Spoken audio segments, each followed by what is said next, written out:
So this is Mac's idea to talk about let. Let's see what happens. Yes. So, how was that for you? Well, maybe we first introduce ourselves. If you wish.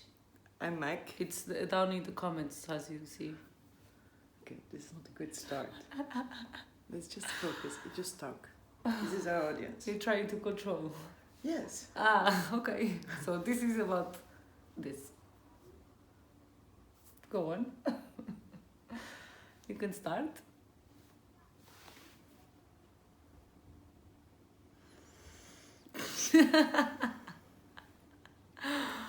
Hi, I am Mac. And you have to say who you are. I'm Joana. And it was my idea to record a bit what we are doing together in the Leading Edge team, or also LED. And maybe I will introduce the Leading Edge team first. The Leading Edge team is an idea where we come together as a team and we try to find conscious ways of integrating new tools, new thoughtware into how we can manage projects or achieve our life goals in an authentic way. So we try to integrate a lot like who we are and also how we can work together and co-create with a team, not excluding feelings, not excluding ambition or our authentic self, our life purpose, and so on. And I'm attacked by the cat. And so we just had the first LED, Leading Edge team meeting last Friday evening. And it was about the team possibility management, of which Joana is an expert. And we started off with the numbness bar, I think. Maybe you talk about what you do, what you did, and then I talk about what I did. What did I do? You did a lot by quantum physics. Yes. We always start with a grounding exercise. So we did a grounding exercise of quantum healing to really feel the space and how we can create what we want regardless of our environment. And so that brought us more into ourselves in a grounded way to start the session.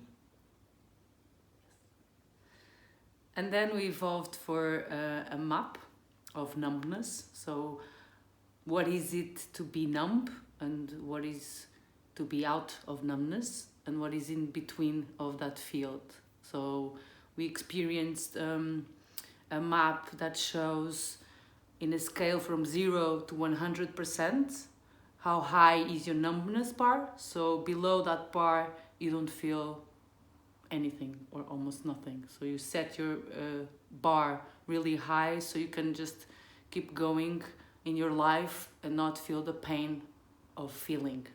So if you start lowering your numbness bar, it's like you're having access, direct access to 0, 5, 10% of each feeling. That is neutral information and energy, so you can do whatever it tells you to do. So it was very interesting, and then we did a map that we discussed it a bit. What do you get by being numb? So what can you do that possibly you wouldn't do if you wouldn't be numb, so numb? And also what are what can you do with also numbness? And what you get by being numb and what you get by feeling. So we made this distinction. And then, yes.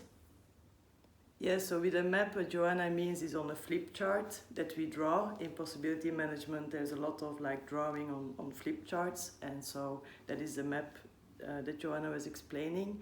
And what Joana showed us is also that in this society, we often have our numbness bar very high, so we don't feel. And so, for instance, with the feeling anger, it can build up, and we don't feel it, and then suddenly we lash out to someone in a ridiculous situation. And it is because we didn't feel it as we were so highly numb. And so that is what then afterwards we explored in what is the advantage of not feeling and having this high numbness bar And what is the advantage of actually feeling it sooner? Like if you get angry for something small, that you can say, oh, I feel angry 10%, and you already deal with that, you already feel it. Yeah. And then we did another distinction about the box and the being. So it's about what is the box. Its most common names are ego, personality, worldview, belief system. So there you have a box, you have a being, and then you have a box that is made out of your culture, out of patterns of your parents' behavior. So we grow our school.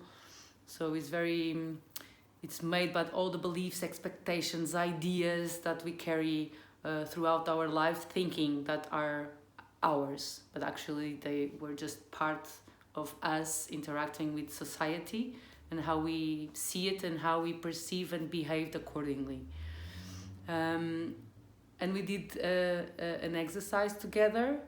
So we gather in a circle, inside circle, outside circle, and then we would read each other's box. And it's a very interesting exercise for putting consciousness on how we make evaluation of other people.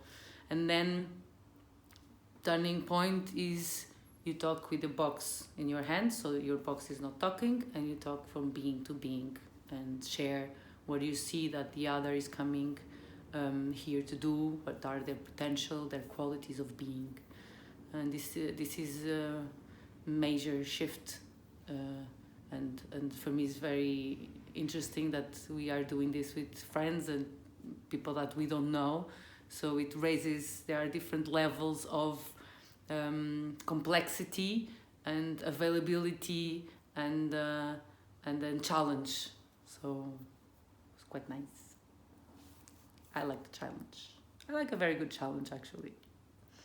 Yes, and it was very interesting to see the difference. Like some people were doing it with someone they just met. They even didn't talk up front with the person. And so for them it was sometimes a bit awkward because how the other person describes their box is very much like based upon a first impression. And others did already the leading edge team before in season 1, and so they knew each other already very well, and so they had this first time of really sharing openly, very deeply, how they perceive each other's box, and then afterwards with the box in the hand, each other's being. So it was really interesting to see these two different perspectives and how actually quite accurate, because Joana and me, we did this exercise with a lot of strangers already before, like in a rotating way. Everyone is saying things about you and your box, and you can really tell how you are perceived or how your energy is transmitted to the other person's eye, even when they don't know you yet. Mm-hmm.